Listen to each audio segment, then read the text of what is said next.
Meanwhile, government spending like it's going out of style on police state apparatus. Well, not only that, they think $800 is going to help families. Yeah, it'll help a little bit for a couple of weeks, and that's the end of it. Now, that's a political ploy, just like it was when you received your check way back when. $100. It said from George Bush. I mean, what well, a I hope joke. you get his autograph.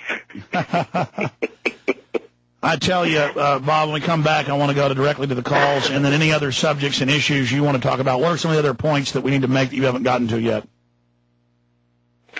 Well, I think we've covered a lot of the economic parts. I can go into the guts of really why this is happening. I can do it very simply. And, all right. We'll do that when we get back with Bob Chapman after this quick break. And your calls at 1-800-259-9231. TheInternationalForecaster.com. You can email them there and get a free copy of the latest newsletter. You can also... Big Brother, mainstream media, government cover-ups. You want answers? Well, so does he. He's Alex Jones on the GCN Radio Network. And now, live from Austin, Texas, Alex Jones. Bottom line, the global elite control the central banks of the world, except in a few nations, third world nations, what they call rogue nations. They could create a wall, a tsunami of credit and currency that they could then get people leveraged out and pull the rug out from under them and consolidate everything. They had the power to do it. They have done it. Now they want to incrementally pull the rug out so you don't get mad at them or realize what's happening. They've openly stated that. Again, we have their own IMF World Bank documents. They're doing it now. The question is, how deep will it get? Can they keep control of it? And we're about to go to the calls, but you said you could simply, Bob, boil down the mechanics, the bottom line reasons that this is unfolding. Well, they learned in the early 1930s that you can't withdraw money and credit from the system because it just collapses. And so no matter what they do, they will continue to inflate as long as they can, because on the other side of the equation, you've got deflation. You've got the values of commercial and retail real estate coming down. You've got a credit crisis. You've got manufacturing coming apart at the seams. We're losing all of our manufacturing in our markets and have been for some years, and we've already lost over 5 million jobs. And so they see that going in the deflationary area, and so they must offset it. And that's why I was quoting those figures before, with the creation of money and credit at around approximately 16%, inflation at 11.6%, unemployment really at 14%. These are the important factors that are going to lead into that. And what caused all this? The U.S. Federal Reserve. Who participated in it? The banks, Wall Street, in the case of real estate, the mortgage industry, the appraisers, and the borrowers. 85 to 95% of all the applications were full of lies.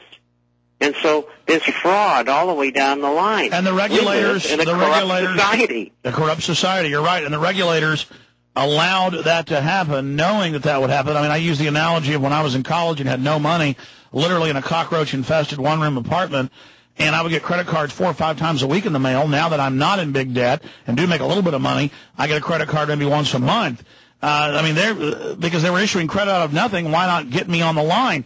Bob, what are they going to do, though, as especially people on fixed incomes, Social Security and whatnot? Maybe we'll have to do something about what the government's doing. They still giggle at us. They still say there's no inflation. I've seen stuff on TV where stockbrokers are laughing and saying the dollar's fine. Well, their attitude will change as the economy gets more difficult, and they will start searching for answers. They're not dumb. They're just full of arrogance.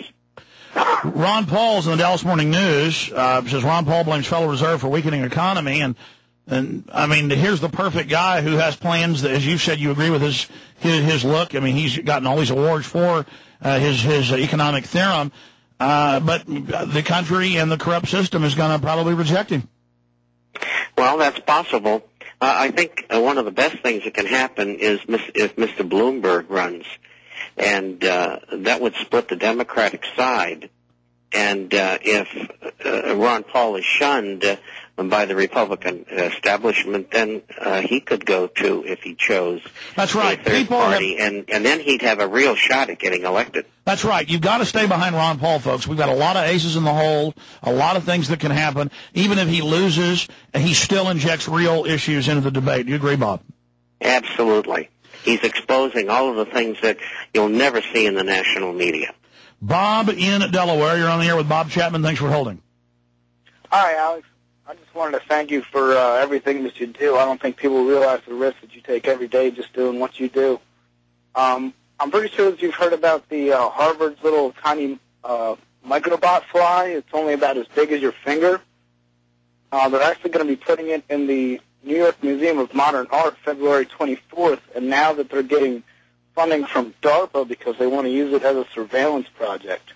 Well, that's only one university. MIT's got these, all sorts of hover drones, tiny drones, the total surveillance. Bob Chapman, I know you're aware that they're shifting over now, no longer electrical engineering or history or education. It's all just going to be spies, and the economy is just going to be a predatory economy with tattletales and jackboots everywhere. Well, I agree with that, and I do have and have printed published information on these new devices that they have where they can watch people. And you can look at England and Denmark. They're already quite advanced. And Finland's really bad. Okay, anything else, Bob, in Delaware? No, that's all. Thanks for having me on, Alex. Appreciate everything you do. Thank you. Joe in Wisconsin. Go ahead, Joe. Hello, Alex. Hello, Bob. I got a question for both of you. I just built an interactive graph for the New Hampshire primaries, and I'm just wondering what is the best use of my skills to expose the New World Order. I could throw up a web page, say, graph the results for yourself, and people could look at it and say, oh, this is what they're doing to me. The second would be for Alex, more like your message to the future, just advice to the future. What would be the best case scenario for a family starting off in life? How would you keep your sanity? How would you reassure and comfort one another? Okay, first off, if you were starting a family, I would learn that you don't need all the baubles and trinkets of success. What you need is security. So try to live in a small house, rural area, or outside a city if you could, and commute. Not have a bunch of baubles and junk and plasma screens if you don't have the money. Don't eat out a lot. Teach your children, said about Santa Claus, who's fake. Teach them about the New World Order. Teach them about corruption. Teach them that family comes first.